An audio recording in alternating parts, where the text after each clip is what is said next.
Sirotons le houblon, le podcast qui fait glou-glou dans tes oreilles. Bonjour à tous et bienvenue dans ce nouvel épisode du podcast Sirotons le houblon. Aujourd'hui, je suis en présence d'Emmanuel Gillard, qui donc tu es biérologue, mais tu es aussi fondateur du projet Amertume. Je vais juste dans un premier temps te laisser te présenter. Eh bien, tout d'abord, merci Alexandre de m'avoir invité. C'est très sympathique de ta part, ça me fait vraiment plaisir. Bonjour à toutes et à tous. Alors, projet Amertume, c'est pas une société, c'est un projet unipersonnel qui a été créé au début des années 2000. Et donc qui, de ce fait, est un témoin, un spectateur depuis le début de la renaissance du monde craft français. Au départ, l'idée c'était essentiellement, vu que ma grande spécialité c'est la dégustation, mais de consigner mes écrits de dégustation, donc les fameuses fiches de dégustation, qu'il y en a bientôt presque 20 000, ça sera 20 000 bières différentes en 2023. Et puis petit à petit, je me suis vraiment intéressé à ce qui se passait sur la scène brassicole française. J'ai commencé à écrire des articles pour différents magazines et finalement donc le site s'est enrichi de la liste des brasseries françaises en activité, des brasseries fermées, des brasseurs nomades, d'une carte des brasseries françaises, de billets d'humeur. Et puis également d'une base de données de livres, d'articles de presse. Il y a un peu plus de 20 000 articles de presse, enfin de références d'articles de presse qui sont disponibles dedans, qui correspondent peu ou prou à tout ce que j'ai lu jusqu'à présent. Donc voilà, c'est un blog personnel sans prétention, à l'esthétique correspondant à ce qui se faisait de mieux il y a 20 ans et qui n'a pas bougé depuis. Il est un peu dans son époque, en effet. Voilà, il trempe dans son jus. Houblonné. Ouais, donc du coup, comme tu le disais, c'est un projet, donc tu fais ça, toi, on va dire, je pense, sur ton temps libre, en parallèle de ton activité professionnelle.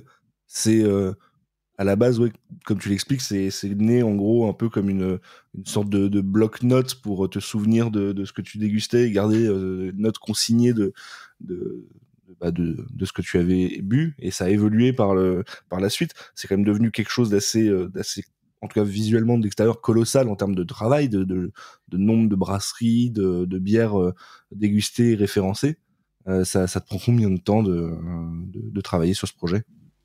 Alors, sur ces 3 dernières années, je me suis amusé à mesurer justement un petit peu ce temps, parce que j'avais un petit peu de mal à voir où j'en étais, et grosso modo, je passe à peu près 6h30 par jour pour ma passion pour la bière, en plus de mon travail, et par exemple, rien que la partie gestion des brasseries françaises, ça fait 1h15. Parce que les gens voient une chose, c'est « il y a une nouvelle brasserie ». Mais en fait, de temps en temps, les brasseries, elles ferment aussi. Je pense qu'on en parlera. Ça, on en voit moins. Pardon ? Enfin, ça, on le voit moins en plus quand une brasserie ferme en général. Voilà, tout à fait. Des fois, ça meurt dans le silence et dans l'oubli. Oui, et puis alors c'est très sympa quand ils font un dernier petit adieu sur les réseaux sociaux, ou quand quelqu'un me prévient. Mais c'est vrai que dans la base de données des brasseries de projet Amertume, t'as le nom, t'as l'adresse, donc ça implique les déménagements, t'as les différents contacts avec les fonctions des personnes, t'as les emails, le téléphone portable, page Facebook, page Instagram, le sirène de la brasserie, toutes des flags pour dire est-ce que c'est une ferme brasserie, est-ce qu'il produit son orge, son houblon, est-ce qu'il malte lui-même, est-ce que sa gamme est majoritairement biologique, est-ce qu'il pratique la restauration, est-ce que c'est une brasserie pédagogique, est-ce que c'est une brasserie, un atelier de brassage, est-ce que c'est un brew-pub, est-ce que c'est une brasserie associative. Tu vas retrouver le sirène, tu vas retrouver l'historique de production, tu vas retrouver les gammes de bières, les activités complémentaires, parce qu'il y a quand même pas mal de gens qui avaient d'autres activités et sont passés ont rajouté la bière dans leurs activités, ou inversement des gens qui tout simplement ont plusieurs métiers. Et donc tu vas retrouver également tout l'historique avec les adresses qu'ont occupé successivement la brasserie, trouver également les différents gérants au fil du temps. Voilà, l'idée c'est pas que le temps réel, c'est pas d'être dans le buzz pour dire j'ai la dernière brasserie, Oui. j'y arriverai jamais. J'ai 25 pages de brasserie à traiter. Et j'ai un cahier des charges assez clair, précis, qui fait que je me dois de vérifier l'effectivité du brassage avant d'être référencé sur Projet Amertume. Et donc il y a toujours un décalage et ça arrive même parfois que je ferme une brasserie avant même qu'elle soit ouverte. Donc je crée l'ouverture et la fermeture en même temps. Mais ce côté historique m'intéresse fortement parce que l'idée c'est aussi de garder une empreinte de ce qui s'est passé et de cette révolution craft qu'on vit avec une telle intensité qu'on trouve ça quelque part normal, mais on en vient à oublier ce qui s'est passé il y a 5 ans, ce qui s'est passé il y a 10 ans, les acteurs qui ont démarré la bière craft en France. L'époque où lorsque tu allais voir ton banquier et que tu disais que tu allais ouvrir une microbrasserie, il n'arrivait même pas à trouver de fiches correspondantes dans sa base de données pour savoir quel était le niveau de risque. Donc c'est bien dire à quel point c'était c'était pas facile à l'époque. Donc voilà, c'est vrai que maintenant tu te trouves avec des générations de personnes passionnées dans la bière, mais qui parfois ne connaissent que 5 ans. Oui, bien sûr. Connaissent tous les styles récents, mais ne connaissent pas leurs grands classiques, ne savent pas faire la différence entre une Helles, une Dortmunder, par exemple, au niveau allemand, où n'en ont même jamais goûté. Ouais. Petite question sur la méthodologie. Tu t'organises comment pour référencer ces brasseries? Est-ce que toi, tu as un travail de recherche constante? Toi, tu fais une veille? Tu as aussi des contacts avec les brasseries qui te remontent des informations? Ça se passe comment à ce niveau-là? Alors il y a plusieurs moyens. Donc le premier c'est vous, Monsieur Tout le Monde, qui via la liste des brasseries sur le site Projet Amertume remplissent le formulaire de référencement. Et donc là, ce qu'il y a de bien, c'est que j'ai déjà les données prédigérées. Il ne me reste plus qu'à vérifier ces données et puis les intégrer dans la base. Après, je reçois quand même énormément de mails. Et avec le temps, j'ai aussi mon réseau d'informateurs où, imagine que si dans chaque département, tu avais une personne qui fait ce travail et qui me le renvoie, là, ça serait absolument parfait parce que pour le coup, t'es bien au courant de ce qui se passe autour de chez toi. Moi, en l'occurrence, Grenoble, Rhône-Alpes, c'est bien. Mais voilà quoi, en Anjou par exemple, là où tu résides, je pense que j'ai un peu plus de mal à avoir les informations. Donc une fois que j'ai les informations, ça passe systématiquement par une phase de contact du brasseur, ce qui me permet déjà d'avoir de la discussion avec eux, ce qui est toujours sympathique, parce que la bière c'est pas une finalité en soi, c'est aussi les gens qui sont derrière. Et ce contact s'établit, j'ai la preuve qu'on brasse, c'est référencé, ou le contact ne s'établit pas, mais j'ai un faisceau de preuves qui me dit qu'effectivement ça brasse, ils sont dans des festivals, et j'ai vu des photos de leur outil de brassage sur les réseaux sociaux ou autres, et à ce moment-là, je les référence. Voilà, c'est une spécificité française, on n'a pas de liste officielle des brasseries en activité. Les seules personnes qui pourraient avoir cette liste, c'est les douanes, et les douanes ne communiquent pas sur les déclarations qui sont réalisées. Donc tu peux partir à la pêche sur des sites en allant chercher le compte, le code NAF, c'est-à-dire finalement le métier 1105Z qui correspond au brasseur, mais là-dedans tu vas trouver 30% de brasseries fermées parfois depuis des années, plein de gens qui ne brassent pas mais qui sont des brasseurs nomades ou des distributeurs. Et puis par contre tu vas trouver plein de gens qui brassent mais qui ne sont pas sous ce code NAF, donc par exemple un viticulteur qui fait également de la bière ou un restaurateur, ou voilà. Donc il n'y a pas de moyen simple, et c'est finalement l'intérêt du jeu, de pas avoir quelque chose de tout fait, tout prêt. Donc combien de brasseries en France aujourd'hui est-ce qu'il y a en activité? Mystère et boule de gomme, on dira moi j'estime ça entre 2500 et 2700 Ouais. Mais bon, Et au final, est-ce que c'est vraiment important? sur Projet Amertume, tu en références combien pour le moment? Je crois que je suis à un peu plus de 2500. D'accord. Donc, 2500. dans ce que je comprends, en gros, c'est que tu pars du principe qu'il y a potentiellement encore un certain nombre de brasseries existantes en activité que tu n'as pas forcément référencées. Bah déjà, voilà, j'ai 25 pages de brasseries que je dois référencer. Elles sont pas toutes D'accord, ouais. référençables. Elles sont classées selon 6 niveaux de maturité. Ouais. Et quand elles passent au niveau 6, c'est là, en effet, j'ai toutes les infos. Ben, il faut juste le temps que je rentre les infos dans la base de données. Donc, ces 25 pages, c'est à peu près tout ce qui bouge. Parfois, les projets n'aboutissent pas, hein. Donc, à un certain moment, je les passe en mode archive. Derrière, parfois, il aboutit, mais sous un nom différent, donc il faut faire des recoupages, etc. Donc, oui.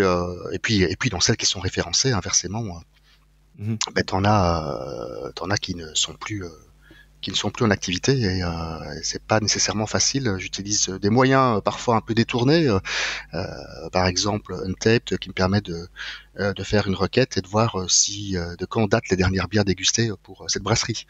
Donc ça me permet de voir si la brasserie a encore de l'activité. Voilà, c'est un moyen. Bien sûr, oui.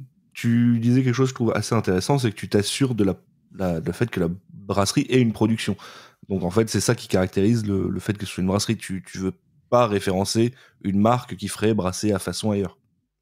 Alors si, mais pas de la même manière. D'accord. Parce que c'est pas le même travail, c'est pas le même métier.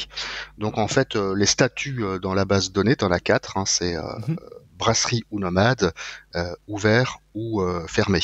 Nomade au sens large du terme, ça veut dire soit Gypsy, le brasseur qui brasse lui-même, mais dans les installations d'un autre, qui parfois investit dans ses propres fermenteurs à côté, vu que c'est souvent la partie bloc froid qui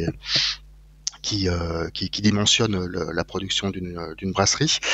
Et puis après, tu vas avoir les distributeurs et les nomades qui finalement envoient un cahier des charges plus ou moins complexe à une entreprise et qui va leur fournir un produit. C'est pas le même niveau d'implication. Et cette vérification, pour moi, c'est important parce que derrière, le métier de brasseur, c'est un métier qui est très compliqué, avec énormément de facettes différentes. Moi, j'ai beaucoup d'admiration pour des gens qui se doivent d'être bricoleurs, biologistes, commerciaux, administratifs, dans un milieu où tu transportes des charges, où tu as du chaud, du froid, où tu as quand même des risques aussi sur la qualité du produit fini. Mais enfin, ça, c'est aussi l'intérêt du métier pour le coup. Donc, c'est vrai que j'ai pas envie de référencer quelqu'un comme brasseur s'il ne l'est pas. Et inversement. D'accord. Pour les... Alors, je t'ai posé la question tout à l'heure, tu disais qu'il y avait environ 2500 brasseries en France, en tout cas de ce que tu as référencé actuellement. Ça représentait combien d'ouvertures sur 2022 encore une fois, selon tes statistiques? De mémoire, je vais pas dire de bêtises, faudrait que je retrouve exactement. Attends, j'ai les chiffres ici.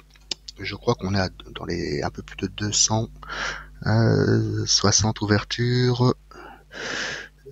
Bon, on a un peu moins d'une ouverture par jour pour l'instant. D'accord. Donc 312 nouvelles brasseries qui ont été créées. Donc on n'est plus dans les 4 années folles où on était à plus d'une ouverture par jour. Mais ça reste quand même considérable. Ouais. Oui, tout à fait. Et en parallèle, tu as une idée du nombre de fermetures sur la même période? Oui, donc il y en avait 60. 60. Oui, donc on reste sur un marché qui est encore en croissance, en tout cas sur le nombre de brasseries ouvertes. Oui, alors faut relativiser parce que le marché il est en croissance parce que le consommateur a un vrai intérêt pour la bière craft, parce que la capacité de production en France qui était déficitaire et qui est obligé mécaniquement à l'importation, voilà, les industriels comme les petits sont venus apporter leur pierre à l'édifice, et donc on est maintenant en capacité de produire suffisamment. Mais ce que je veux dire, c'est que le fait qu'il y ait 2500 ou même 5000 brasseries, outre le fait que c'est sympa à dire parce que c'est quand même le pays d'Europe où il y a le plus de brasseries, la plupart sont très très petites et ça c'est une caractéristique quand même typique de la France. Donc voilà, tu as trois types d'acteurs, les petits, les moyens et les gros. Légalement, ils sortent le même produit qui est de la bière. Dans la pratique, ce sont des métiers différents et ce seront des enjeux et des challenges différents pour leur évolution dans le futur. Donc Oui, voilà, bien on sûr. faut pas s'arrêter uniquement au nombre et à la Oui, création, mais évidemment. c'est vrai que la création, je suis moi-même étonné après tout ce qu'on a vécu en termes de pandémie mondiale, de guerre en Bien sûr. Ukraine et ce qu'on vit encore maintenant de difficultés d'approvisionnement et d'inflation qui pénalisent énormément le monde de la bière. Je suis impressionné de la quantité de projets qui arrivent maintenant, d'autant plus que ce sont des projets qui sont mieux préparés, Mhm. beaucoup plus réfléchis qu'il y a quelques années. D'ailleurs, sur cette, tu parles de projets plus réfléchis, plus matures à la création. Selon toi, ça vient principalement du marché qui a évolué et qui nécessite d'être déjà plus préparé pour pouvoir s'installer. C'est aussi peut-être une conséquence peut-être de banques qui sont plus regardantes pour dans quoi elles vont investir. Un marché Bah, qui est peut-être c'est ça, mais d'autres choses. D'une manière générale, ce boom de la bière, il a un peu pris de court les autorités, la Direction générale de la répression des fraudes, les douanes, etc. Enfin bon, au début, on est passé de la méfiance de tous ces jeunes acteurs qui démarraient et qui d'ailleurs souvent produisait une bière à la qualité contestable et parfois oubliait de se signaler aux douanes. Donc maintenant, on est rentré dans quelque chose où c'est beaucoup plus propre, documenté. Il y a des bonnes relations via les syndicats de brasseurs qui s'opèrent avec la Direction générale de la répression des fraudes et avec les douanes. Il y a des outils de communication très utiles pour les brasseurs, comme des sites comme Broulalous ou autres. Il y a des écrits qui ont été rédigés pour vulgariser et faciliter le travail. Et puis il y a des retours d'expérience aussi sur le marketing de la bière craft, les outils et les moyens d'y parvenir. Mais encore une fois, tout dépend de ton projet et de ta taille.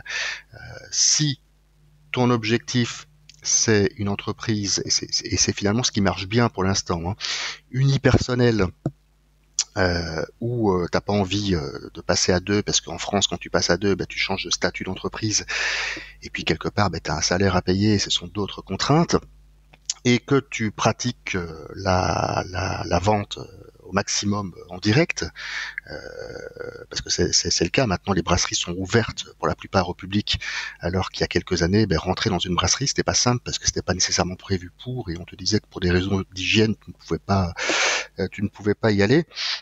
Eh bien, à ce moment-là, oui, il y a plusieurs milliers de brasseries comme ça en France qui sont capables de faire vivre une personne avec une production de 200 à 400 hectos qui dépend surtout en fait de l'endroit où tu vis et du coût de la vie sur place. Donc ces gens-là, pour moi, c'est l'image que j'ai, c'est un petit peu celle des boulangers. On n'a jamais dit, il y a trop de boulangers. Au contraire, on râle qu'il n'y ait pas une oui, bien boulangerie sûr. juste à côté. Ben voilà quoi. Donc ces gens-là, il peut y en avoir un par village ou un par quartier dans une ville. Je m'en fais pas pour eux. On est dans ce modèle pour l'instant de la vente directe, de s'intéresser à la bière, mais s'intéresser aux valeurs qu'il y a derrière et aux hommes avec un grand H qui sont derrière. Et ce modèle-là est le bon, vu que t'as le contact direct avec le client, t'as le retour en direct des clients sur ce qu'ils attendent et ce qu'ils ont pensé de tes produits. Donc voilà, tu cumules les bons points. Mais tout ça pour dire qu'en gros, il n'y a pas que le nombre et que entre les petites brasseries, les moyennes et les grosses, les enjeux sont différents. Mhm. Ouais, mais tu vois, ça me fait penser, j'ai un ami qui vient de me partager ce matin un article d'un journal local qui parle des brasseries d'Indre-et-Loire et en effet qui référence un peu sur une carte les différentes brasseries de la région en indiquant le nombre de salariés et les hectolitres produits. C'est vrai que en fait, tu te rends rapidement compte qu'il y a beaucoup de très petites brasseries. Là, je vois des brasseries qui sont à un salarié, activité annexe, qui sont à 20, 40, 60 hectolitres par an. C'est des petits volumes, c'est des 200 hectolitres. Au final, les plus grosses brasseries référencées dans le secteur, elles font à peine 2000 hectolitres. Il y a la petite messe qui monte à 2000, un peu plus de 2000, tu vois, mais c'est une grande majorité de toutes petites brasseries. Tout à fait. Bah, écoute, en Indre-et-Loire, moi là sur Projet Amertume, j'en ai 25 en activité, donc je sais pas combien sont référencés sur ton article, mais c'est le genre d'article qui m'intéresse. Voilà, déjà. Je te partagerai les photos, il n'y a pas de problème. Ah, bah, c'est très gentil de ta part. Donc quand on parlait de savoir comment je récupérais les infos, mais c'est aussi par ce genre de billets. Oui, mais c'est vrai que ce sont des en fait, oui, ça faisait rire les gros brasseurs au début. Après, ils ont changé un peu leur fusil d'épaule quand ils se sont rendus compte que c'était un mouvement qui était fait pour durer, que c'était pas quelque chose qui avait un début et une fin, parce que pour moi, il y a eu une révolution, donc un changement à un instant T, mais il n'y aura pas de retour en arrière dans le sens standardisation des produits comme on a pu l'avoir dans les années 70, 80. Donc après avoir s'être moqué gentiment, les gros ils ont pris un peu peur et puis finalement ils se sont rendus compte que déjà qu'ils ne pouvaient pas empêcher, ça aurait été le seul pays, la France, qui l'aurait empêché ces petits d'éclore. Ils auraient pu, en disant attention, ils n'ont pas une machine qui permet de vérifier qu'il n'y a pas un petit morceau de verre dans une bouteille, donc c'est dangereux pour la santé. Bon, la machine elle vaut 350 000 €, donc forcément l'accès sur le marché aurait été compliqué. Et ils se sont dit qu'au final, c'était bien parce que ça rendait auprès du grand public l'image de la bière craft. Et de toute façon, maintenant, on n'est plus dans la course au volume. Et puis de manière générale, j'ai l'impression que le mouvement craft a redonné un intérêt aux consommateurs pour la bière, qui était un peu devenue une boisson un peu, alors certes très consommée, mais un peu moins valorisée, un peu oubliée, et ça a redonné un peu d'intérêt à cette boisson. De toute façon, elle a été oubliée et moins valorisée parce que franchement, elle n'était pas intéressante. Donc voilà, c'est le reflet du marché. Si tu regardes un peu ce qui se passe pour l'instant dans le monde, moi j'étais toujours impressionné par le cidre qui avait cet aspect vieillot et sur lesquels il y a aucun marketing, aucun intérêt dans les produits que tu trouves en supermarché, alors qu'il y a des producteurs qui sont super sympas. Et maintenant, on parle du cidre parce qu'ils font leur révolution craft aussi. Donc oui, c'était pas très intéressant il y a quelques années. Et oui, la bière est devenue en 2022 la boisson préférée des Français, devançant pour la première fois le vin. Et oui, il y a des bonnes raisons d'espérer parce que avec une consommation par habitant de bière de 33 litres par an, qui est la plus basse. Alors bon, on a à peu près égalité avec l'Italie au niveau européen. Ça prouve qu'il y a encore des vraies marches d'évolution derrière. Et puis encore une fois, les gros brasseurs, ils se sont dit, déjà, je me rappelle le patron de Cronenbourg en 2010, il disait que quand il vendait une 1664, ça lui faisait la même marche que de vendre 24 Cronenbourg. Donc on n'est plus dans la course, au volume. Donc finalement, cet aspect craft les intéresse et donc ils se mettent à produire de la pseudo-craft, c'est-à-dire récupérer les codes de la craft. De manière générale, en France, il y a aussi une tendance, quoi qu'il arrive, à moins consommer d'alcool, je veux dire. Ça se voit sur à peu près tous les univers d'alcool, donc je pense que pour eux, c'est aussi une stratégie importante de se réorienter vers des produits plus valorisés, à meilleure marge, quitte à ce que le Français consomme moins, autant qu'il rapporte, au moins essayer de faire qu'il rapporte autant. Oui, de toute façon, là, on est dans des considérations de santé. Moi, je vois vraiment autour de moi les jeunes abordent l'alcool différemment. Alors, je parle pas dans l'absolu. Il y a toujours des beuveries derrière, et on peut y trouver de la bière comme d'autres produits. C'est vrai qu'on est dans une tendance lourde de consommer moins d'alcool et d'une manière générale de prendre plus soin d'accorder plus de soin à son corps, son esprit, et c'est une très bonne chose.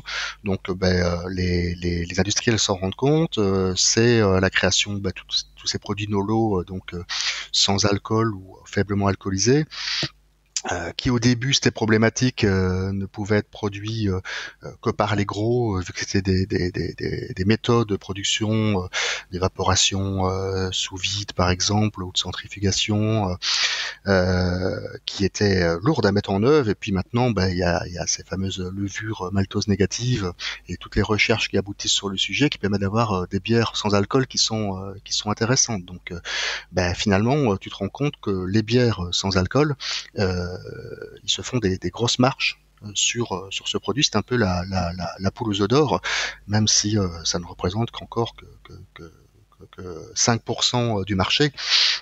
En volume, on est déjà à 8% en valeur. Voilà. Oui, puis c'est arrivé, ce n'est que 5% en volume pour le moment, mais c'est 5% en volume qui sont développés assez rapidement ces dernières années. La bière sans alcool en France, elle a toujours existé. Elle portait pas ce nom-là. C'était un peu c'était le panaché, quoi. C'est vrai. Mais tous les succès, tous les lancements n'ont jamais abouti. Et la preuve que maintenant c'est mature, c'est que avant, si je prends l'exemple de Heineken, s'il voulait produire une bière sans alcool, il l'a lancé sous un nom tierce qui n'engageait pas entre guillemets la marque Heineken derrière, qui est quand même leur marque phare. Maintenant, il n'y a plus de souci à faire une Heineken 0.0. Donc le simple fait que elle porte ce nom, ça prouve que quelque part le produit est mature et qu'ils y croient. Oui, il y a la première Trappist sans alcool là qui est sortie. Hein. Oui, j'ai vu passer ça en effet. J'ai pas encore goûté. Est-ce que tu as une idée du volume produit en France annuellement au global ? Oui, je crois qu'on est à 23,2 millions d'hectolitres produits par an. Alors de mémoire, hein, donc je me trompe peut-être, mais on est donc en sachant que on est toujours en déficit en termes de production, donc par rapport à la consommation.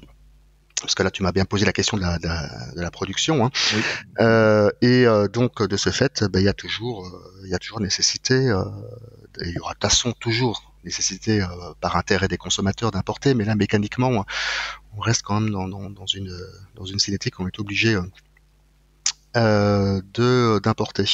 Donc la production, on était, les derniers chiffres, je t'ai dit une bêtise, j'ai inversé les chiffres, c'est 21,3 millions d'hectolitres. D'accord. Et parce que ce qui est intéressant, comme tu dis, c'est qu'on est encore en déficit de production par rapport à la consommation.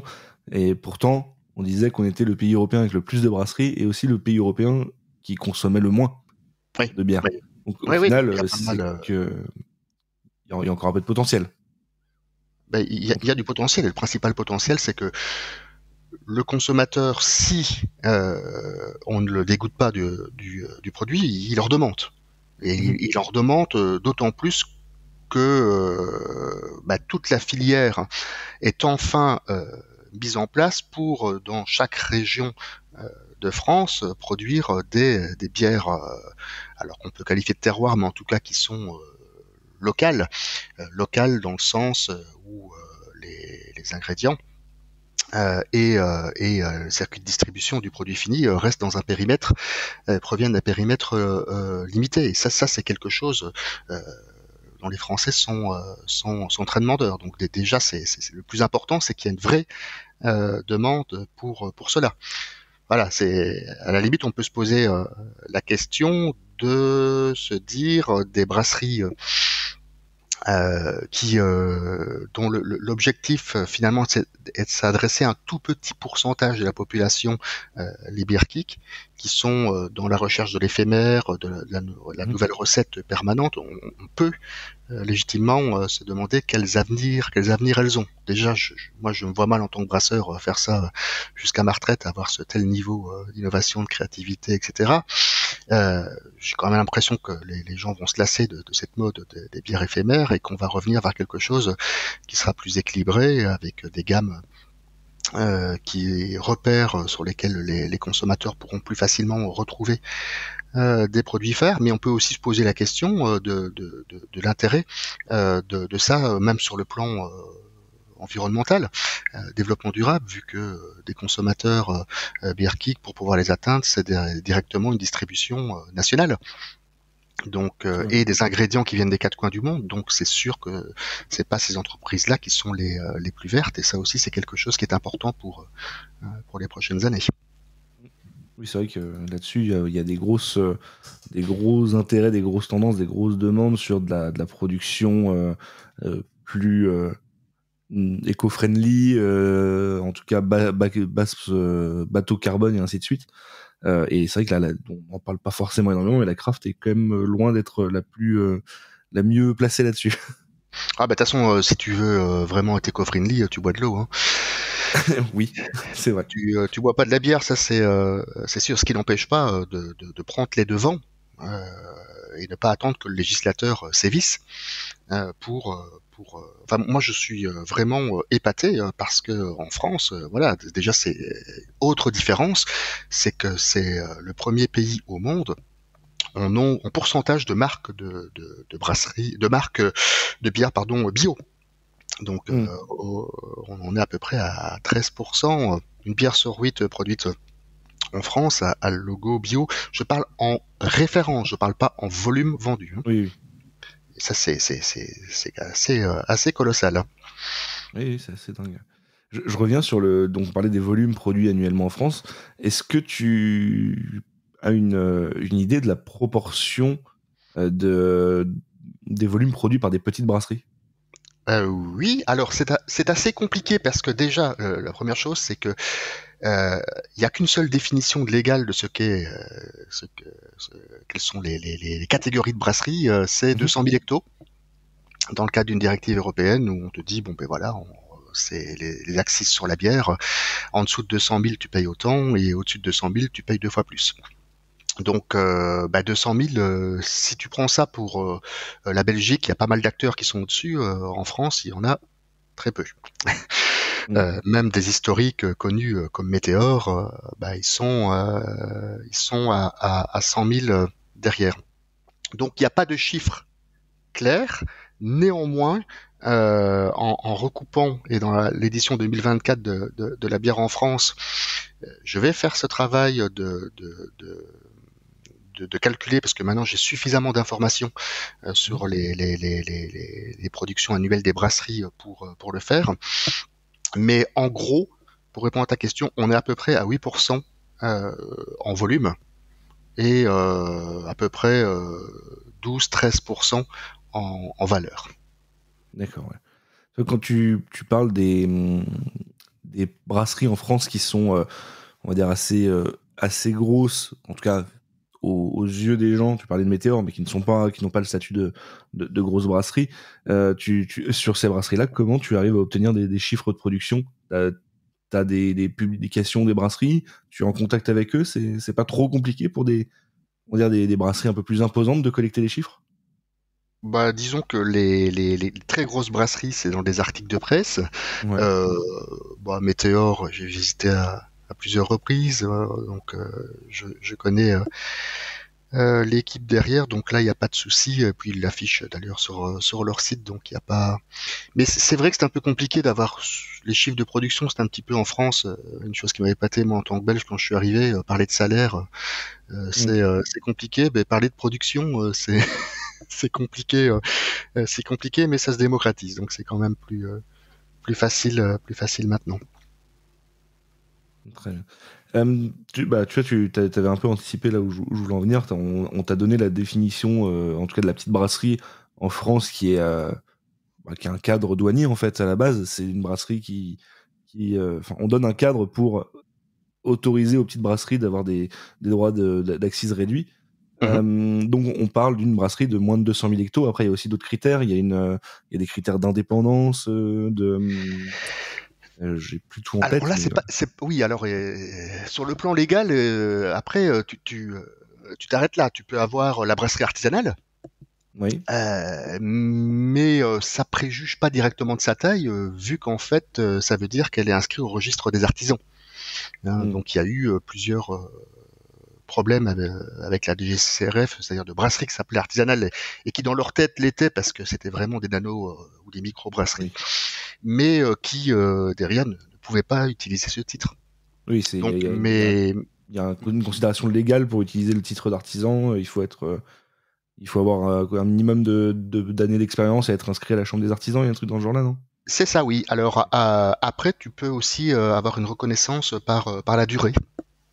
Derrière, si tu prouves effectivement que, alors je n'ai plus cette durée en tête, je sais plus si c'est 3 ans ou 5 ans, mais c'est dans ces eaux-là, tu peux demander derrière à être artisan. C'est valable pas pour la bière, mais pour l'ensemble des métiers. Mais je pense que ça serait bien que on puisse s'entendre, ne fût-ce qu'à des fins de statistiques, sur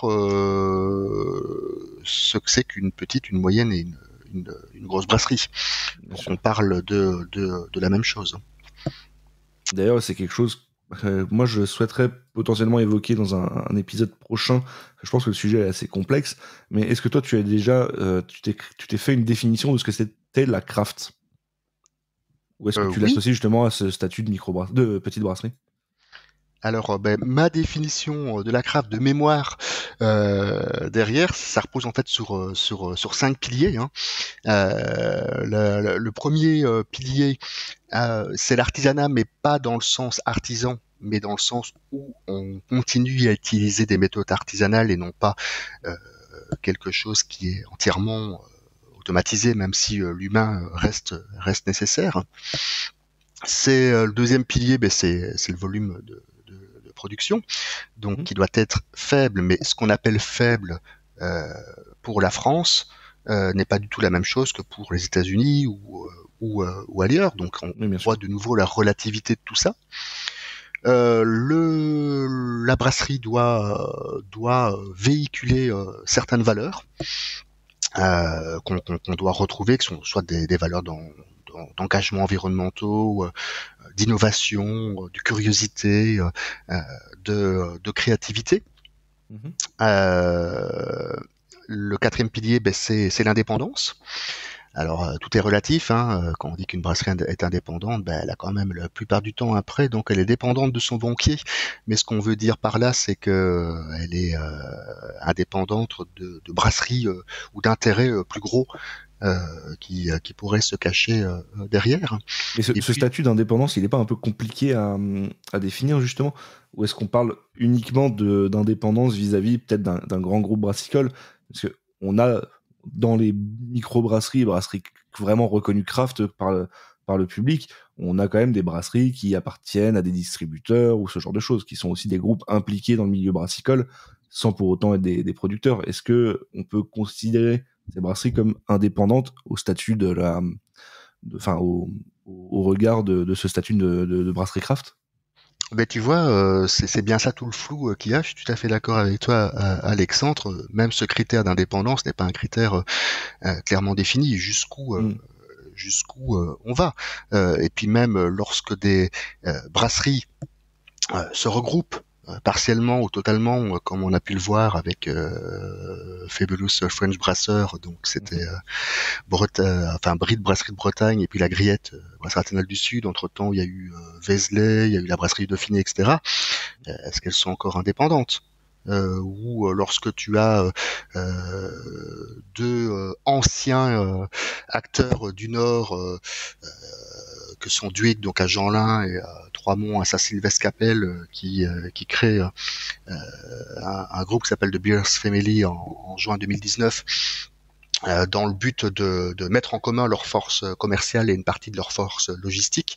Est-ce qu'ils sont encore indépendants? Donc c'est d'où l'intérêt, c'est un moment de s'asseoir autour d'une table, de définir quelque chose qui sera forcément imparfait, mais qui aura, parce qu'il y aura à trancher, et à un hectolitre près, tu vas passer d'une catégorie à l'autre, donc par définition, c'est imparfait, mais qui a au moins le mérite de structurer la réflexion et de pouvoir sortir des vrais chiffres qui soient représentatifs du secteur.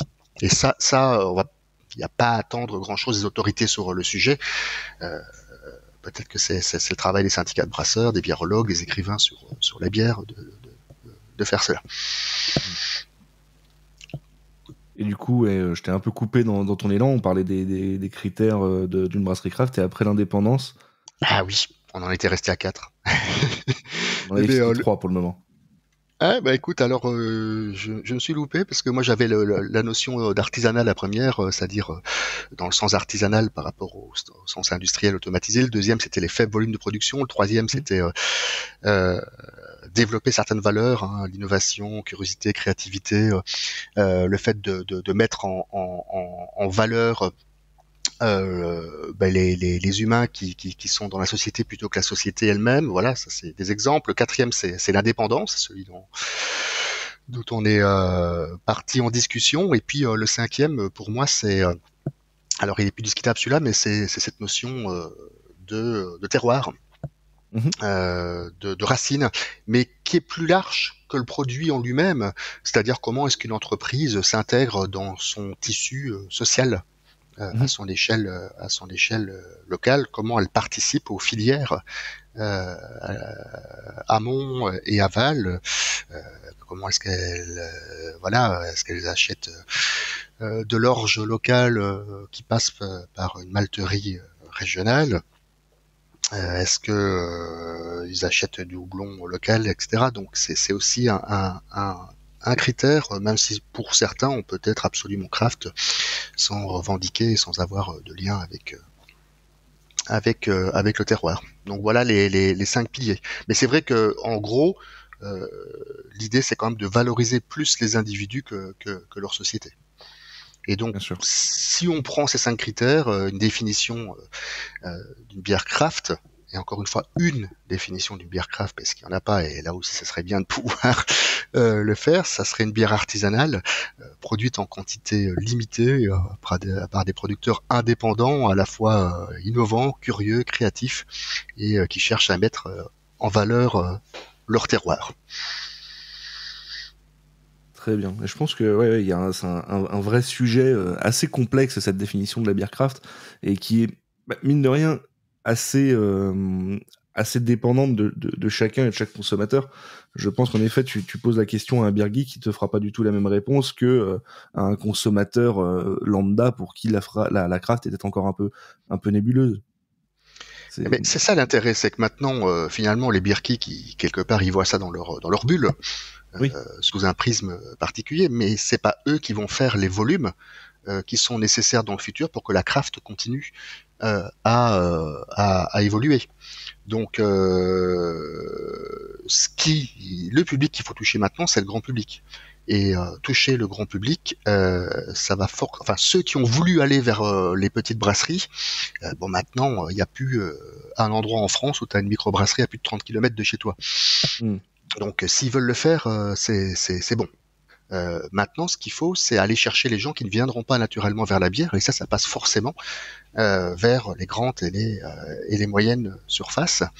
Et je pense que là aussi, même si c'était vu dans le passé par les petites brasseries comme étant les gens peu fréquentables, on s'est bien rendu compte qu'ils ont joué le jeu pendant la crise Covid, qu'ils ont référencé pas mal de brasseries locales, et donc je pense que c'est le tremplin nécessaire pour faire que la bière dépasse les 8% en volume actuel de bière craft. Il faut toucher le consommateur. Et ça se fera pas nécessairement avec les tout petits, ou en tout cas pas directement en termes de volume.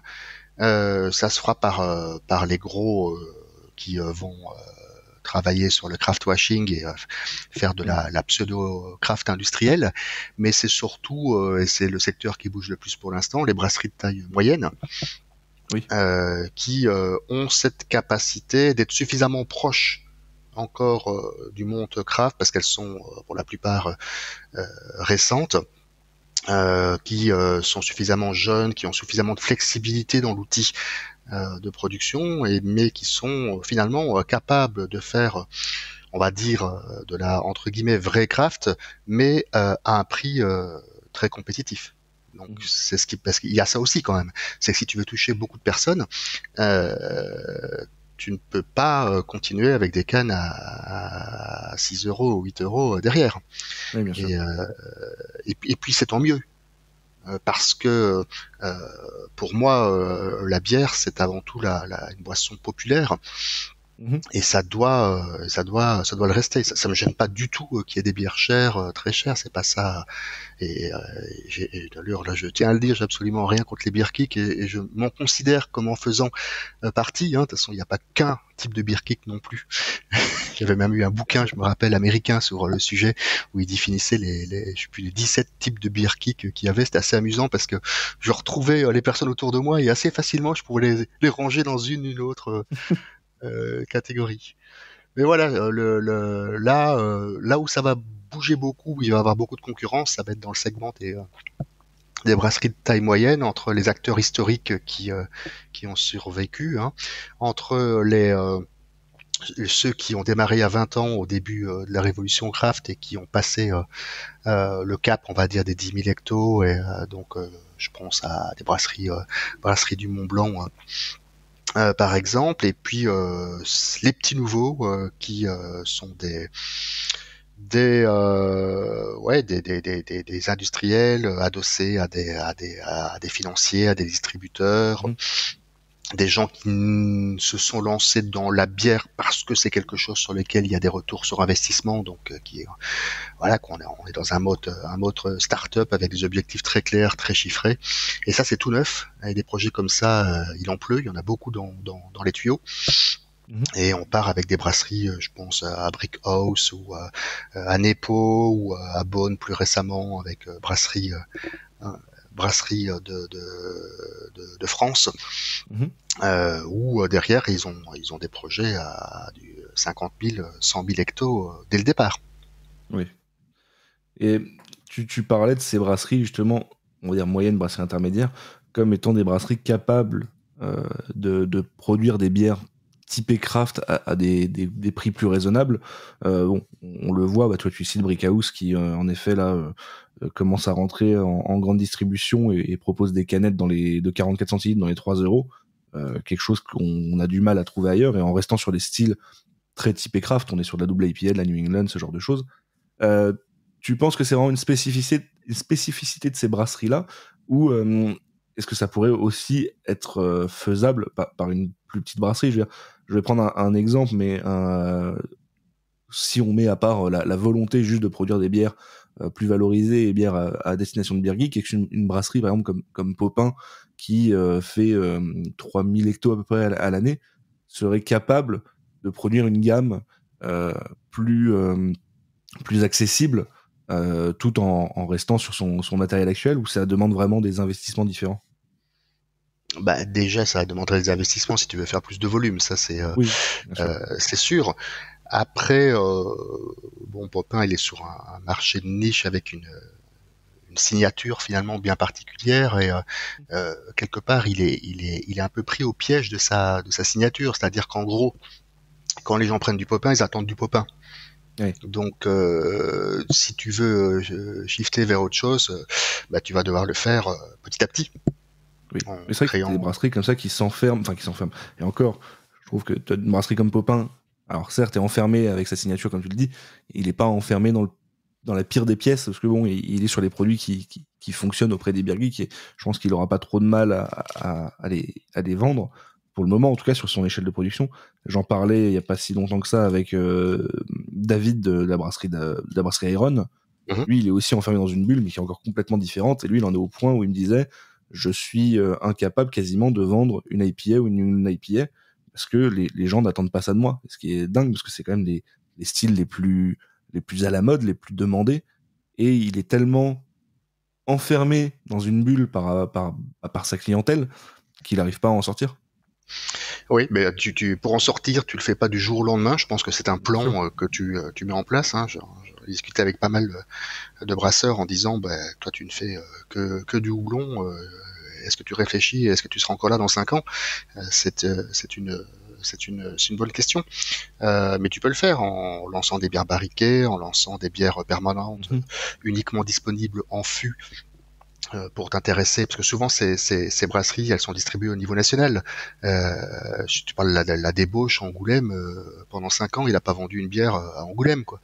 Donc il y a aussi le moyen pour elle d'essayer justement de jouer sur les deux tableaux et peut-être de chercher un marché local et de faire une gamme plus spécifique et moins typée en parallèle de ce pourquoi ils sont connus.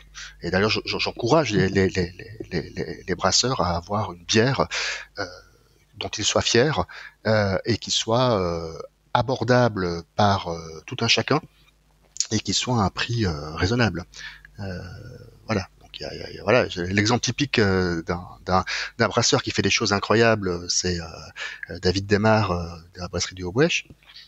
Il continue à faire des trucs complètement fous comme sa tomate harissa, des Lichtenheiner bien foutus, enfin des bières quand même assez extrêmes, mais à côté de ça, c'est pas ces bières-là qu'ils font vivre.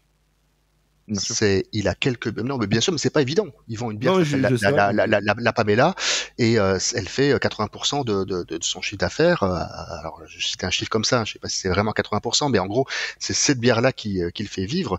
Et puis, lui, c'est son plaisir finalement de faire ce genre de produit pour éviter de s'enfermer dans un schéma de métro, boulot, dodo. Bon, même si là où il habite, il n'y a pas trop de métro. Mais ce que tu disais, juste pour finir quand même sur être enfermé dans quelque chose, c'est quelque chose que je constate et j'ai rien contre Untapped, contre les réseaux de notation, mais ça y participe aussi parce que je connais des brasseurs qui sont dépressifs et angoissés à l'idée de savoir quelle va être la note de leur nouvelle bière et comment ça va impacter leur note globale dans le temps. Et là, je me dis, si t'en arrives à ce stade-là, c'est qu'au final, t'es plus indépendant et que tu rentres dans un schéma où tu produis plus ce que tu en vis et tu muselles ta créativité pour t'enfermer dans ce sur quoi on t'attend. Donc voilà, attention. Salut, je fais une petite pause dans ce podcast pour te dire que si tu aimes ce que je fais, tu peux toujours aller noter l'épisode et le podcast sur Apple Podcast ou toute application de podcast. 5 étoiles et un petit commentaire, ça fait toujours plaisir.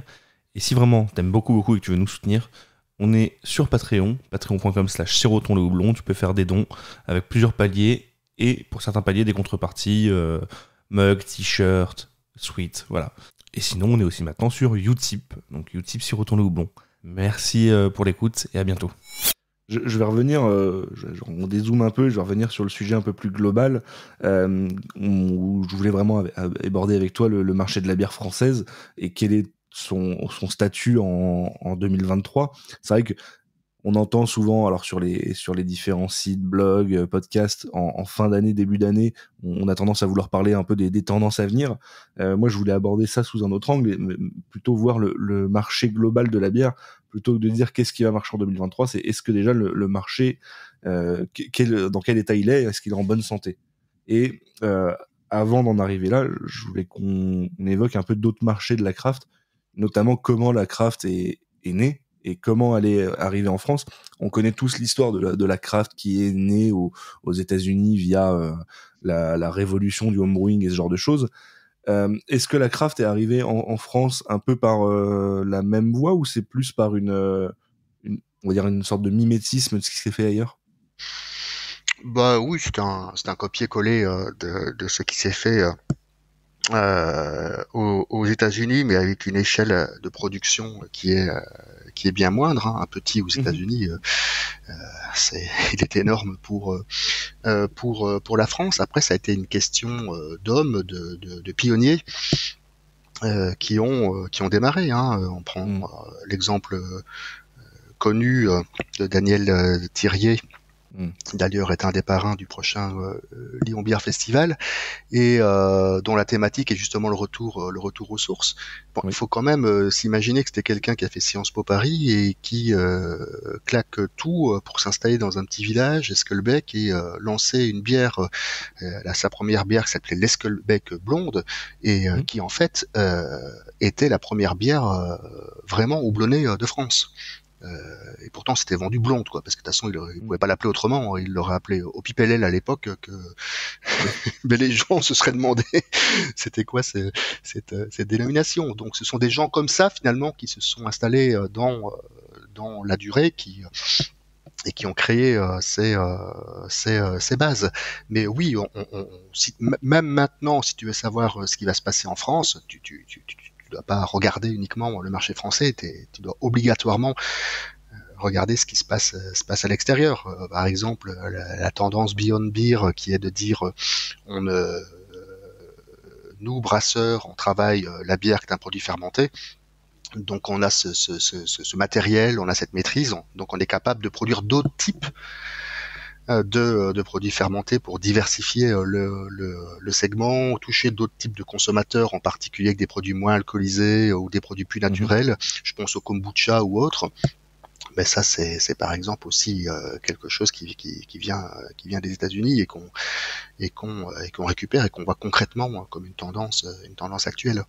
Oui, c'est vrai qu'on avait tendance à dire, en tout cas sur le marché de la craft, que la France avait un retard sur le marché américain, comme si du coup elle le suivait. Au final, est-ce que c'est aussi une réflexion qui est valable sur la construction du marché et son état ? Est-ce que, on va dire, si du jour au lendemain le marché de la craft se casse la tronche aux États-Unis, on va se dire mince, dans 5 ans c'est pareil en France ? C'est plus compliqué que ça. Alors pour moi, la craft c'est pas une mode, donc il y a pas un début ou une fin.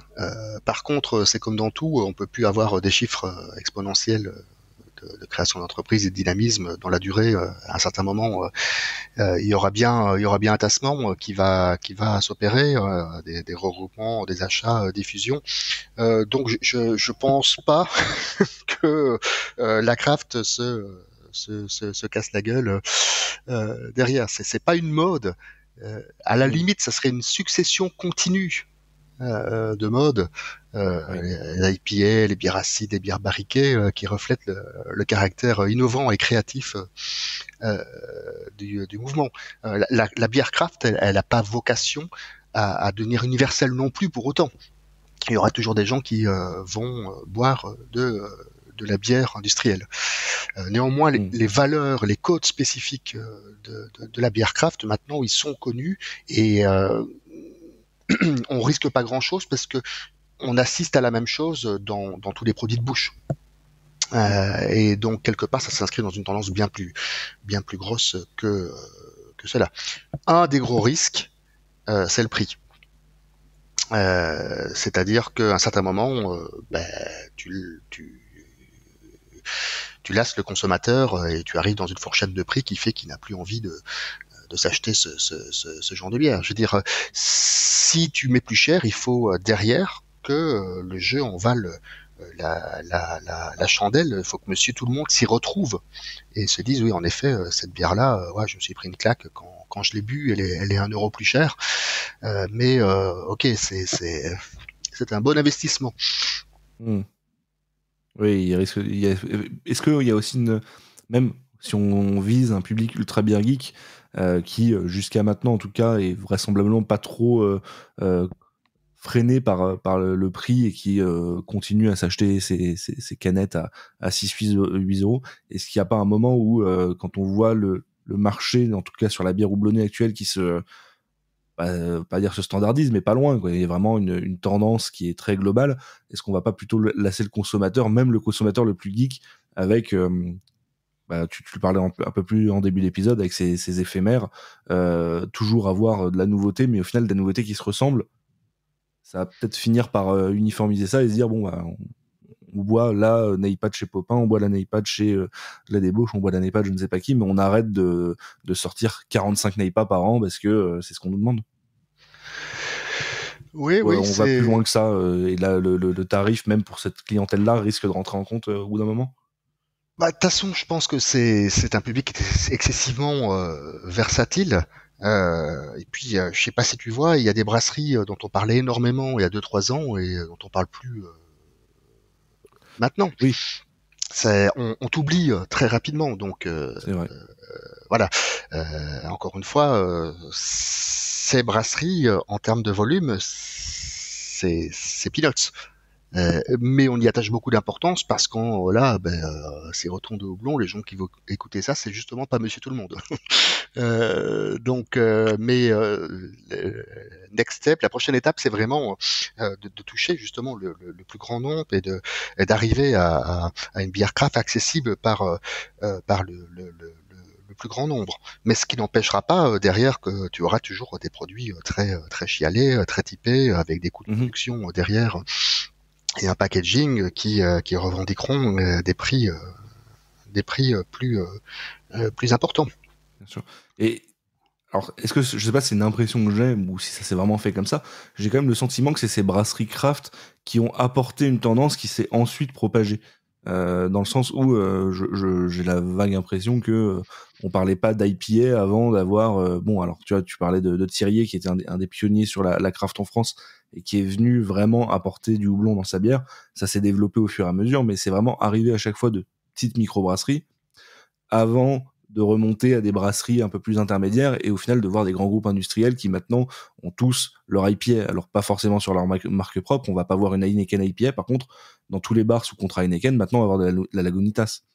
Et on commence à voir à peu près la même chose avec l'évolution de l'IPA avec la New England IPA où on commence à avoir des grandes marques ou des plus gros groupes, enfin pas forcément groupes, des plus grosses brasseries, en tout cas en France, qui commencent à arriver avec leur Juicy IPA, New England IPA, je sais pas comme ils veulent les appeler, mais on voit des tendances qui ont l'air de partir du bas pour remonter vers le consommateur de masse.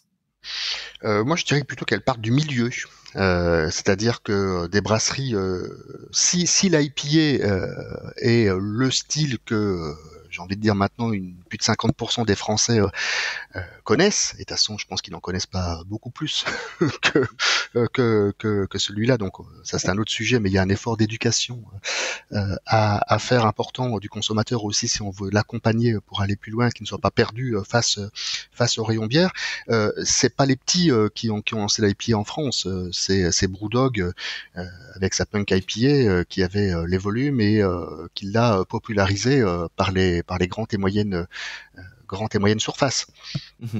Ce qui a aidé après les petits certes, et puis les grands aussi parce qu'ils se sont mis, comme tu dis, à faire de l'IPA. Mais non, je pense pas que ce soit les petites qui aient réussi à faire connaître l'IPA au plus grand public. Mais par contre, c'est un super exemple.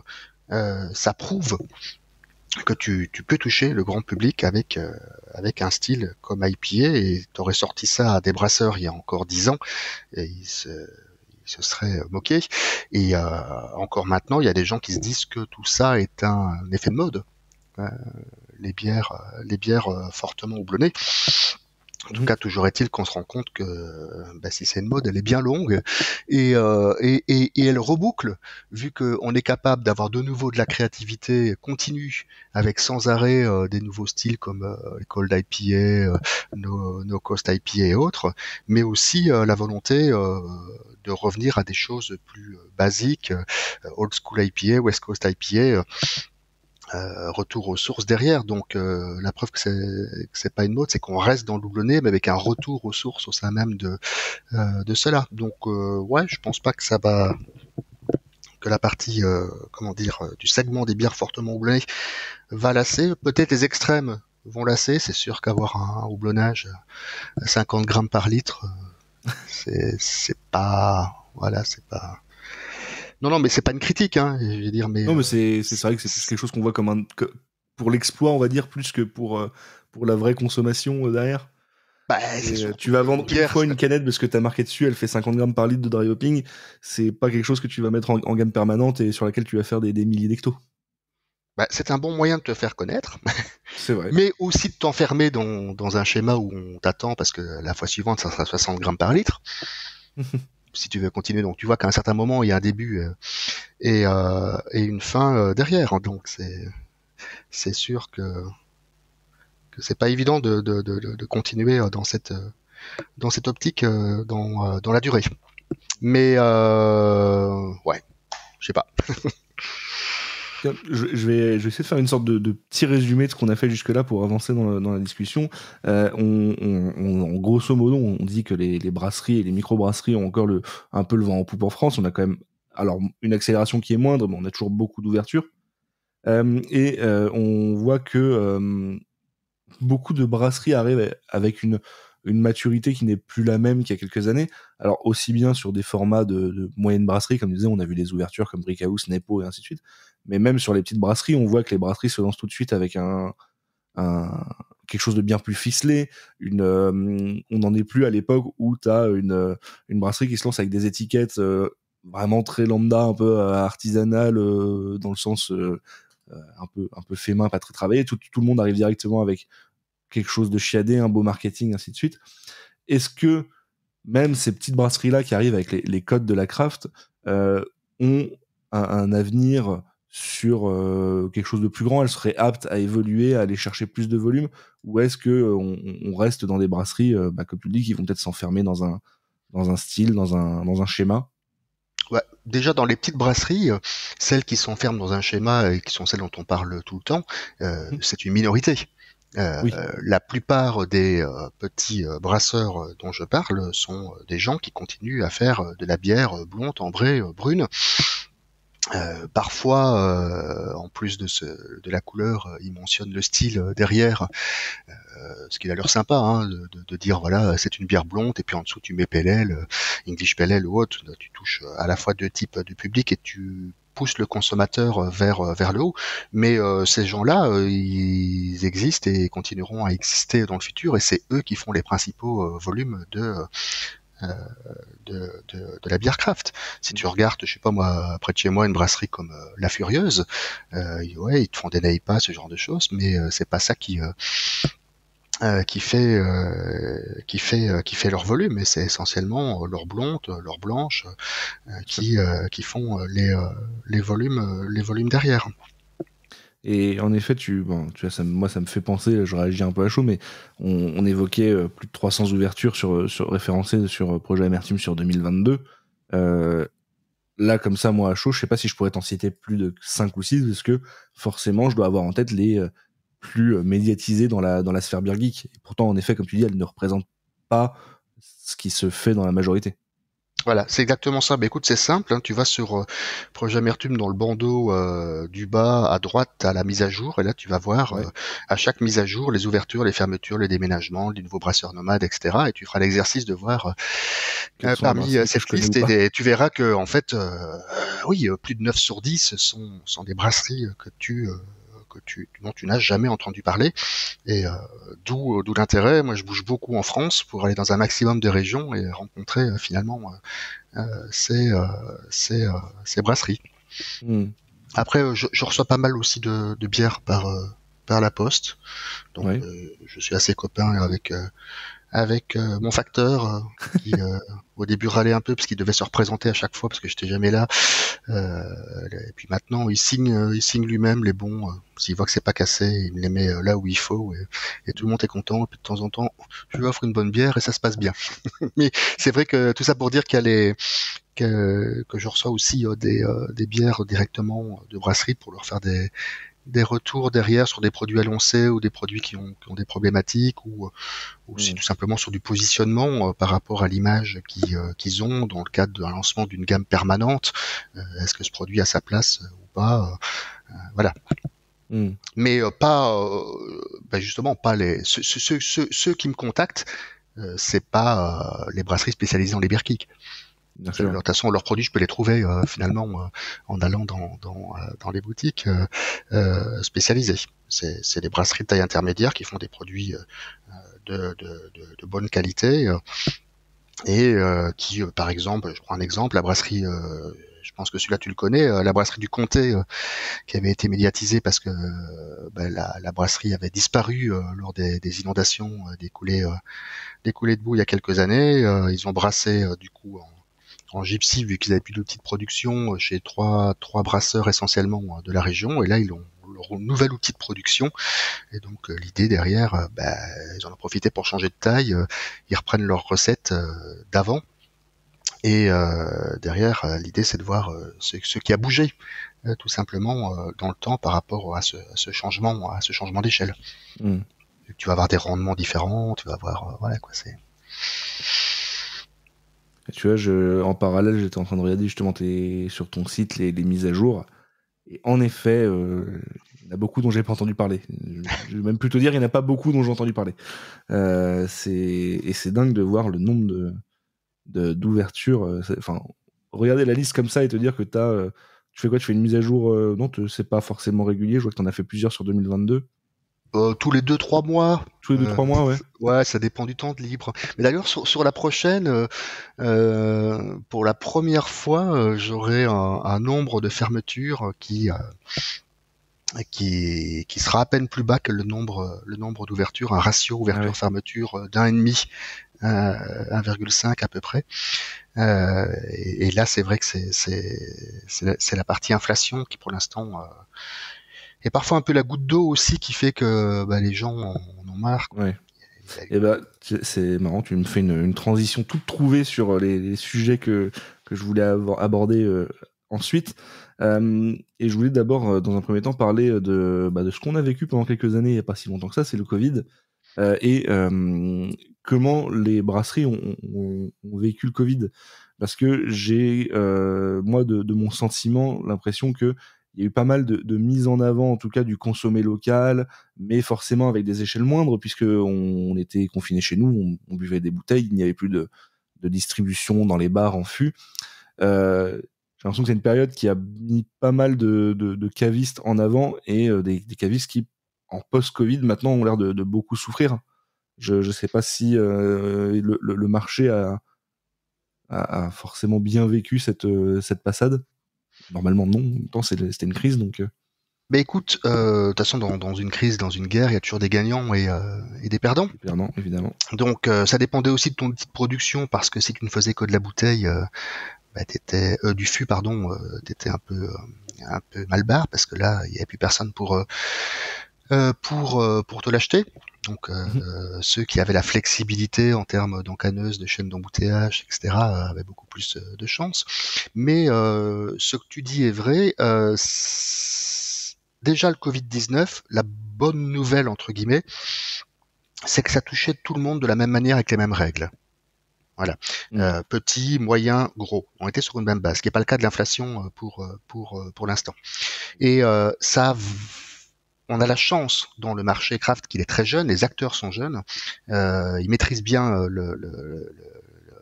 l'internet, et donc ils se sont créés finalement des canaux de communication. C'était la naissance du click and collect. Enfin, ça existait déjà avant, mais en tout cas, ça a été l'avènement du click and collect. Du coup, je pense que ça a permis à beaucoup de Français de se rendre compte qu'il y avait une petite brasserie à côté de chez eux. Et qu'au final, il en reste des choses positives de cette crise du Covid-19 par rapport à l'avènement de la bière locale. Il y a eu de la casse, mais elle n'est pas énorme. Et encore de la casse maintenant, vu que la plupart des brasseries sont en train de rembourser les aides d'État qu'ils avaient obtenues à l'époque. Donc voilà, la crise du Covid-19 n'a pas été la catastrophe annoncée. Là où il y a plus de problèmes maintenant, c'est la guerre en Ukraine et ce que ça implique en termes de spirale inflationniste, où petits, moyens, gros ne subissent pas l'inflation de la même manière. Je pense ceux qui ont des contrats pluriannuels d'approvisionnement sur le verre et donc qui ont des prix fixes, ou ça c'est souvent les gros acteurs sont mieux positionnés. Et puis le fait que même les petits acteurs, son voisin brasseur peut peut-être payer 6 fois moins cher son électricité que lui. Donc il y a beaucoup d'injustice et donc c'est une notion de trésorerie en fait pour l'instant. C'est combien de temps est-ce que tu peux tenir avec ta trésorerie, et est-ce que tu en avais une déjà au départ, parce que le plus embêtant c'est pour les gens qui démarrent. Qui ont des prêts, qui ont à rembourser, qui ont des salariés à payer, et qui sont dans une situation où en fait on ne sait pas trop où ça va s'arrêter. Là on en est un peu, c'est un peu le rasoir à double lame des brasseries qui avaient plutôt réussi à bien passer la période Covid grâce aux prêts particuliers d'État et ainsi de suite, qui doivent commencer, comme tu le disais, maintenant à les rembourser. se retrouves à devoir rembourser des prêts dans une période de crise et inflationniste, et qui en effet, comme tu le disais, là, impacte beaucoup plus les petits. Ça va être plus compliqué, et ça me fait, en fait, là, dans les fermetures que tu références, toi, tu arrives à connaître la cause de la fermeture? Alors, pas systématiquement, parce qu'en général, t'es moins enclin à parler de ton échec, Oui. même si j'ai envie de dire que c'est pas nécessairement un échec de fermer. Je connais pas mal de brasseurs qui se disent bon ben voilà, j'ai fait ça pendant X années de ma vie, maintenant je passe à autre chose. Mais en tout cas, ça n'a jamais été la concurrence qui a été le principal facteur de fermeture jusqu'à présent. C'était essentiellement des problèmes soit de santé, parce que c'est quand même un boulot qui est compliqué. Et si t'as pas la bonne ergonomie de travail, ton boulot il souffre, etc. Donc ça fait quand même pas mal de problématiques possibles. Soit des problèmes, j'ai envie de dire, de montage juridique d'entreprise avec des gens, des associés qui veulent reprendre leur billes, etc. Et ça met la structure en péril. Donc voilà, c'était essentiellement ça. Mais maintenant, c'est clair que dans les fermetures qu'il y a ici, très ouvertement, c'est l'inflation. Hein. C'est des problèmes de trésorerie. C'est-à-dire que des pistes, tu peux en trouver. Hein. Mardi, je suis à l'Assemblée Générale de la bière de Provence, et justement, on va travailler sur toute une série de pistes qui sont à la fois comment est-ce qu'un organisme comme la bière de Provence, qui représente toute la filière dans une région déterminée, peut avoir un rôle face à l'inflation, et puis quelles sont les pistes qui sont plus générales. Mais il n'y a pas de miracle. Il n'y a pas de miracle. Quand on est déjà à avoir des brasseurs qui brassent la nuit, pour avoir des tarifs de nuit, enfin c'est dément, quoi. Ouais. Est-ce que tu as une alors je sais pas si je vais te demander de sortir ta petite boule de cristal. Est-ce que tu as une idée de ce qui nous attend pour les mois ou années à venir sur le marché de la bière en France? Comment tu vois les choses évoluer? Tout dépendra de l'inflation, et ça je pense que c'est super compliqué à dire. Il suffirait qu'il y ait un crash boursier qui se mette en place, qui rentre le crédit encore plus compliqué, et on voit qu'on n'est pas à l'abri de tout ça avec la fameuse banque américaine qui s'est plantée il y a 2-3 jours, et on voit les ondes de choc qu'on pensait ne plus jamais se reproduire arriver. Donc il y a tellement d'incertitudes. On ose espérer que l'inflation va se stabiliser, et que oui, il y aura eu beaucoup de pertes. Tous les gens qui ont eu soit qui n'ont pas eu la trésorerie pour y faire face, soit les gens qui se sont aussi dit qu'ils jetaient l'éponge parce qu'ils en avaient tout simplement marre, et que finalement Covid-19 plus inflation, trop c'est trop. Donc je pense que les brasseurs peuvent réfléchir en se disant parmi les pistes pour affronter cela, c'est tout simplement d'essayer de faire des économies, donc optimiser les rendements, faire des économies d'eau, réfléchir finalement à tout ce qui est récupération de chaleur, par exemple celle qui sort du refroidisseur à plaque pour chauffer le bâtiment, pour préchauffer l'eau du brassin suivant, réfléchir à tout ce qui est achat groupé entre brasseurs, voir si c'est possible de faire des achats en masse pour diminuer le prix d'achat, mais bon, il faut le stockage nécessaire. Qu'est-ce qu'on peut faire, médiatiser finalement ces difficultés financières pour participer et mettre la pression sur les élus locaux, et essayer de trouver des solutions au niveau politique. Mais bon, il n'y a pas 36 000 solutions. Même maintenant, le prix moyen d'un fût jetable de 30 litres, il est passé de 12 € à 17,50 €. Donc on dit c'est bien, l'inox revient dans le coup. Oui, mais enfin, il faut quand même te le payer, quoi. Surtout que le prix de l'inox a aussi bien explosé. Oui, mais pas dans la même mesure. Oui. Heureusement. Et puis quelque part, tu peux plus voir ça comme un investissement que comme 17,50 € entre guillemets de perdu pour un fût qui était encore présenté il y a quelques années comme recyclable et qui maintenant on se rend bien compte qu'il n'y a pas la filière derrière pour mettre en place ce vrai recyclage. Donc là aussi on peut se demander.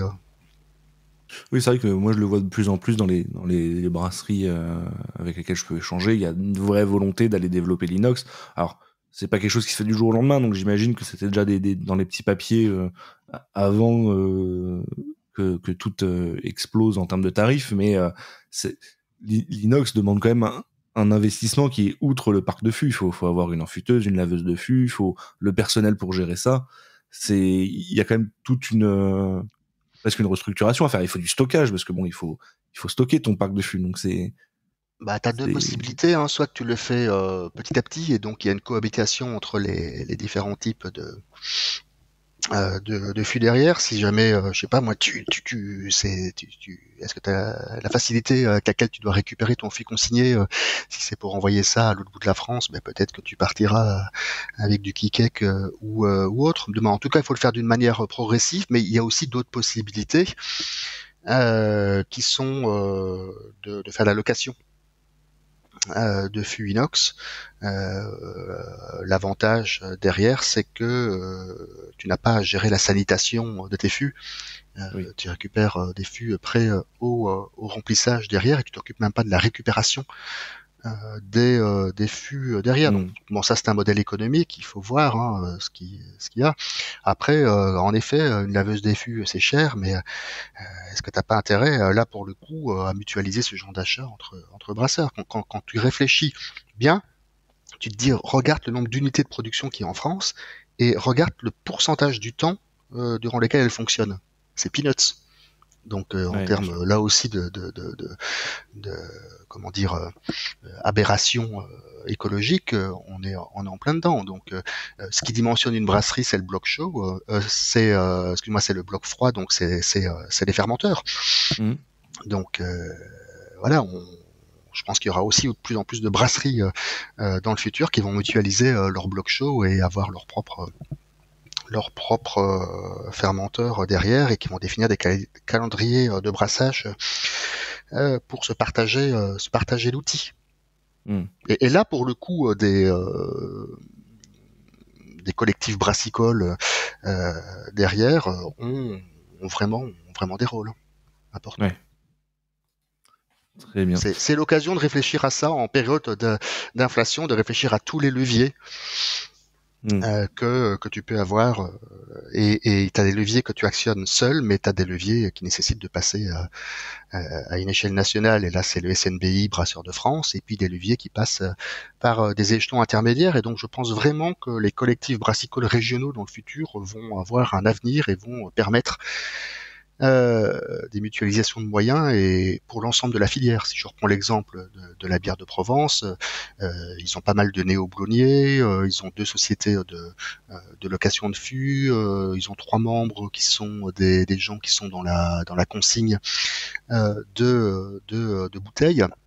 Donc en fait c'est toute la filière qui finalement se met en place, et puis leur objectif pour cette année ou l'année prochaine, c'est la malterie régionale qui est le dernier maillon qui leur manque pour avoir leur bière de terroir. Donc on voit vraiment que ces initiatives locales, ces collectifs locaux pour des bières locales sont nécessaires. Très bien. Je sais pas s'il y a des sujets en particulier que tu voulais aborder et que j'aurais raté. Sinon, je pense qu'on va commencer à se diriger vers la fin de l'épisode. Écoute, non. Je peux te poser la question. Est-ce que tu as des sujets particuliers? Il y a plein de sujets que j'aimerais aborder, mais là, il faudrait qu'on prévoie un épisode de 8 heures, et je pense que c'est pas dans les cordes de mes auditeurs. Oui, ce serait très lassant. Mais en effet, non, il y a plein de choses qu'on pourrait développer. Tu vois, quand on a évoqué la définition de la craft, ce genre de choses, pour moi, c'est des choses qu'on peut aller chercher bien plus en détail.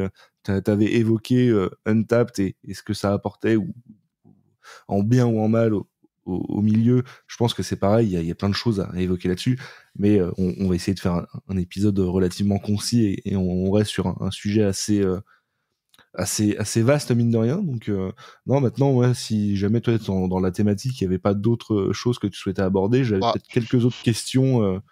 Si, Mais moi j'ai plus, simplement une espèce de synthèse à dire, c'est Bien qu'au sûr, vas-y. final, sortez de la bulle beer kick pour avoir une vision plus large et se rendre compte que on parle toujours des mêmes personnes. Ça pour moi c'est un message qui est assez important. Et encore une fois, j'ai rien contre les beer kicks et heureusement qu'ils sont là. Ils ont fait beaucoup de bien. Ils ont dépensé une énergie folle pour faire connaître le produit. Donc c'est très bien. Mais voilà, aborder la bière aussi comme quelque chose de plus universel, accessible, équilibré, facile à boire, parce que finalement, pour moi, la buvabilité d'un produit, son équilibre, c'est quand même le critère le plus important. L'effet waouh, bon ben comme tu dis, hein, tu bois une bière, c'est sympa, et puis tu passes à autre chose, quoi. Donc voilà, pour moi c'était 2 points que je voulais mettre en avant. Le 3e point, c'est bien entendu les hommes et les femmes qui se cachent derrière toute la filière et qui finalement nous donnent ce plaisir de décapsuler une bonne bière entre amis ou le soir en rentrant du boulot, et le fait que justement l'avenir de la bière passe par ces hommes et ces femmes et qui occuperont une place de plus en plus importante vu que le consommateur veut savoir comment est fait le produit et qui se cache derrière. Mais si tu as une question supplémentaire. Eh ben j'avais des questions mais plus orientées sur ton activité, ta consommation de la bière, et surtout, moi je voulais savoir si tu avais des bières, des brasseries comme ça, coup de cœur, ou qui t'ont mis une claque dernièrement, que tu souhaiterais partager avec nous. Alors en style de bière, je goûte absolument tout. Et je me le dois parce que l'idée, c'est que quand je suis membre du jury, dans un jury, on sait jamais sur quelle catégorie on va tomber. Donc forcément, tu as toujours des catégories un peu fétiches, et puis d'autres sur lesquelles tu es moins bon. Je m'en rends compte simplement parce qu'à chaque dégustation, je mets 2 notes, une note technique et puis une note de plaisir. Donc la note technique, c'est le produit par rapport au style, comment est-ce qu'il se situe par rapport à ce style-là, et puis après la note de plaisir, c'est finalement personnel. Est-ce qu'Emmanuel Gillard a apprécié ou pas le produit? Et donc au final, après, ça me permet de voir les styles que j'aime ou j'aime moins bien en termes de statistiques. Donc être universel, c'est important dans la dégustation, et ne pas boire que des Imperial Stout ou des bières acides ou voilà. Et puis dans les brasseries qui m'ont bien plu, bah écoute, il y en a pas mal. Il y en a une pour l'instant que j'apprécie tout particulièrement et qui est proche de Grenoble et qui pour moi mériterait d'être beaucoup plus connue. C'est la brasserie Flore à Fontaine. Qui est quelqu'un qui est capable, qui est un vrai brasseur, qui est capable de faire des super produits en fermentation basse, de faire des bonnes bières houblonnées, même si derrière avec le matos qu'il a, il est pas en ISO, etc. Il a pas ce qu'il faut, mais surtout il a un travail absolument incroyable au niveau des levures et au niveau du barricage. Donc c'est quelqu'un qui est très érudit sur la bière, qui fait des choses qui sont vraiment sympas. Je sais pas si tu connaissais cette j'ai pas eu l'occasion de goûter beaucoup de bières de chez lui, mais j'en ai déjà entendu pas mal parler, mine de rien, et je pense que du coup je vais m'y intéresser d'un peu plus près.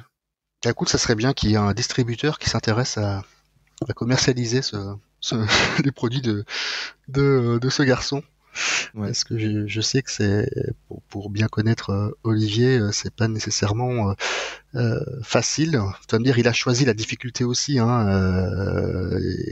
tu lui dis essaye de faire un produit pour Monsieur Tout le Monde, il s'offusque.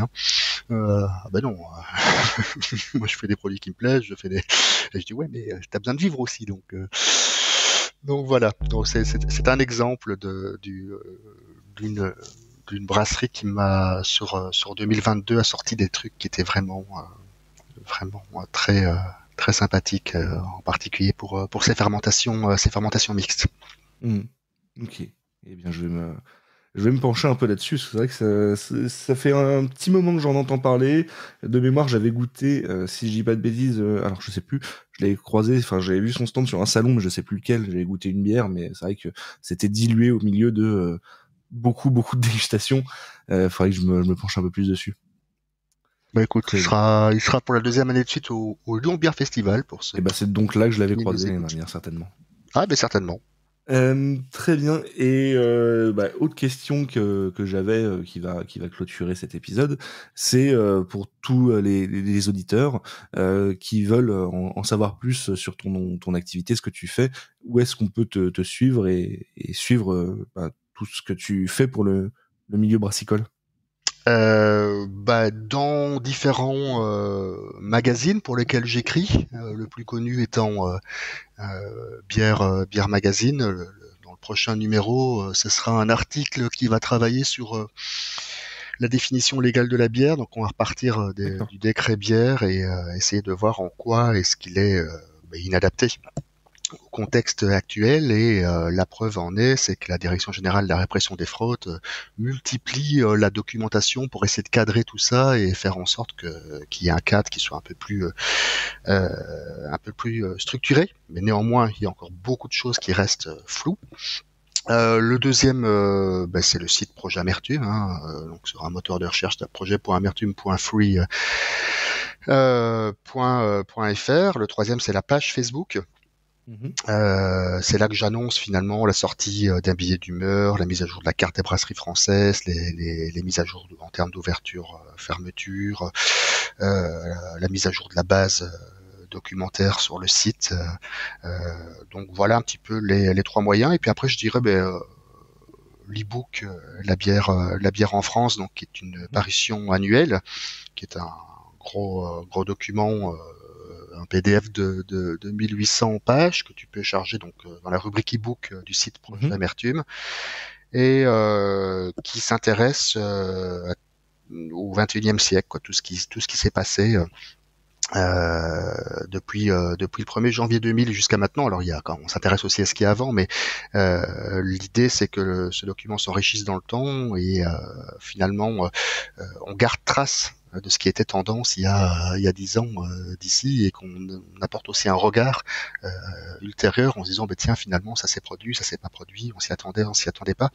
Donc la bière en France, c'est un gros pavé dans lequel tu vas trouver toutes les brasseries qui ont eu au moins un jour d'activité depuis le 1er janvier 2000, trouver un panorama complet de la bière avec des centaines de thématiques, peut-être l'économie de la bière, la fiscalité, les circuits de distribution, les synergies entre brasseries, les grandes tendances du secteur, l'émergence des nouvelles filières malt et houblon, etc. Donc ce n'est pas limité à la bière, c'est vraiment toute la filière derrière, et je pense que c'est un document assez imposant certes, mais dans lequel on trouvera pas mal d'éclairage sur la bière en France, comme son nom l'indique.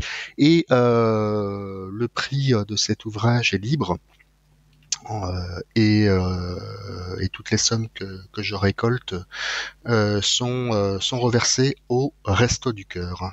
Voilà. Très bien. C'est vrai qu'on n'avait pas évoqué particulièrement l'e-book jusqu'à maintenant, mais c'est un énorme travail aussi que tu fais, alors dans lequel on va retrouver la liste des brasseries, mais évidemment pas que.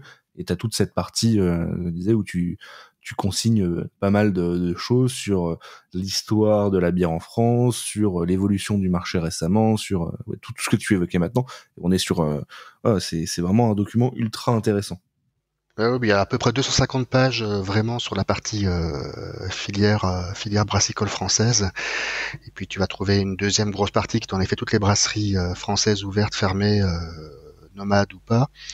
La troisième partie, c'est toute une série de statistiques sur mes notes de dégustation, parce que j'arrive plus à les mettre, mes notes de dégustation dedans, parce que je dépassais les 20 000 pages et je ne trouvais pas d'outil qui était capable de faire un PDF sans se planter. Et puis la dernière partie, c'est les meilleures bières françaises, personnellement. Donc pour mon palais, voilà, en toute modestie, et classé par style, sous style. et puis tout style confondu, mais en tenant compte aussi des bières de brasserie qui parfois n'existent plus. C'était aussi une manière de garder finalement cet aspect historique qui est important pour moi. C'est pas parce que la bière n'est plus brassée ou que la brasserie n'existe plus que ça n'en fait pas une des meilleures bières qui ait pu être dégustée. Voilà, tout à fait. Donc après, je sais pas, les brasseries qui m'avaient marqué à l'époque, comme les bières du Crépuscule, je sais pas si tu connais, mais ça me fait plaisir qu'ils soient dedans. Je sais pas. Ça fait plaisir qu'ils soient dedans. Parce que derrière, c'est une manière de garder la trace de ces gens qui à un certain moment ont fait des très bons produits. Il y avait l'atelier de la bière qui faisait des trucs sympas aussi. Enfin voilà, c'est garder trace de ce qui s'est passé, de ne pas être que dans l'instantanéité et dans le futur court terme. Ok, et voilà, je pense qu'on arrive à terme de cet épisode. Merci beaucoup Emmanuel pour la participation, c'était passionnant. On a évoqué pas mal de sujets qui, mine de rien, je pense vont intéresser pas mal de monde, vont captiver l'audience. Donc encore merci pour ton temps. Et je rappelle pour tous les auditeurs que ils peuvent bien sûr retrouver l'épisode sur toutes les plateformes de podcast, et s'ils veulent laisser une petite note, un commentaire, ça fait toujours plaisir. Voilà, je te dis certainement à bientôt Emmanuel, je pense qu'on pourra se croiser sur des événements brassicoles. Avec grand plaisir, et puis je te dis merci Alexandre d'avoir songé à m'inviter, ça fait plaisir, et puis merci à toutes les personnes qui nous ont écoutés, que ce soit en butinant ou en écoutant la totalité. Le podcast, c'est un format qui est assez sympa, je trouve, pour apprendre des autres pas nécessairement en se concentrant entièrement sur le sujet, mais en faisant d'autres choses à côté, c'est sympa. Ouais. Donc continue. Merci beaucoup. Allez, à bientôt, salut. Au revoir.